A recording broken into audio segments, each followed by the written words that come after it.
দারিদ্র্য দূরীকরণে অনেকদিন থেকেই ডক্টর ইউনূস কাজ করে যাচ্ছেন। তবে দারিদ্র্য নিরসনে বিভিন্ন সময়ে সরকারের নেয়া নানা পদক্ষেপগুলো কখনো রাজনৈতিক প্রভাবমুক্ত ছিল না বলে উল্লেখ করেন প্রবীণ অর্থনীতিবিদ রেহমান সোবহান।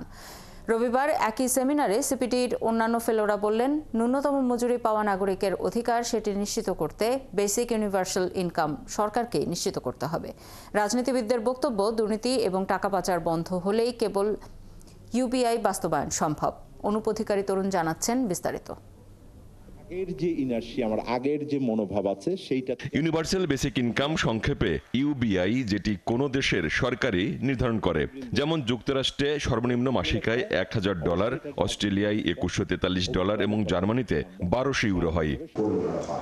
ইউবিআই বাংলাদেশে কতদিনে কার্যকর করা সম্ভব, এই প্রশ্নের কোনো সদুত্তর না পাওয়া গেলেও রাজধানীর হোটেল লেকশোরে আয়োজিত এই সেমিনারে এটা জানা গেল, জিডিপির 1.35%, মোট বাজেট ও ব্যয়ের 9.46% করে, রাজস্ব আয়ের 15.23 এবং সামাজিক সুরক্ষা খাতের 55.43% দেশের 64 জেলায় খরচ করতে পারলে ইউবিআই এর আওতায় আসবে বাংলাদেশ। আমাদের রুরাল এরিয়াতে বা আমাদের জেন্ডার ইকুয়ালিটি চিন্তা করলে it's an empowerment for our women and children, that is a good thing. আমরা যদি জাতীয়ভাবে এটা বাস্তবায়ন করতে পারি তাহলে আমাদের দারিদ্র্যের হার 6% এটা কমে যাবে। সিপিডি মনে করে বেসিক ইউনিভার্সাল ইনকামটা সরকারকেই নিশ্চিত করতে হবে, না হলে ন্যূনতম মজুরির অধিকার থেকে নাগরিকেরা বঞ্চিত হতেই থাকবে।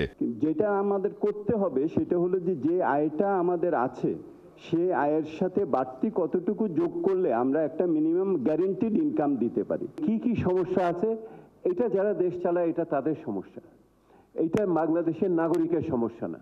বাংলাদেশের নাগরিকের হলো তার অধিকার বোধের থেকে এইটা পাওয়ার, সে ন্যায্যতা তাকে দিতে হবে। রাজনীতিবিদরা বললেন, দুর্নীতি ও টাকা পাচার বন্ধ হলেই কেবল ইউবিআই বাস্তবায়ন সম্ভব। এছাড়া সরকারের কি কি করা উচিত তাও বাতলে দেন তারা।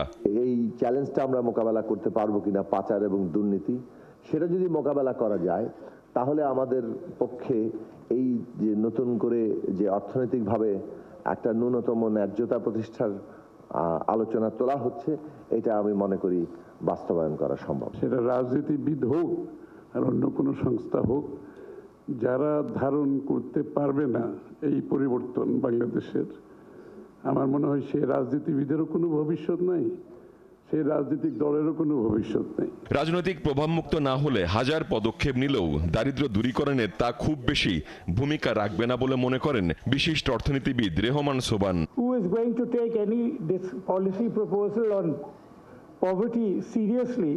It is going to be Mohammad Yunus. So what I now tell you, অনুপধিকারী Tarun, 71, Dhaka.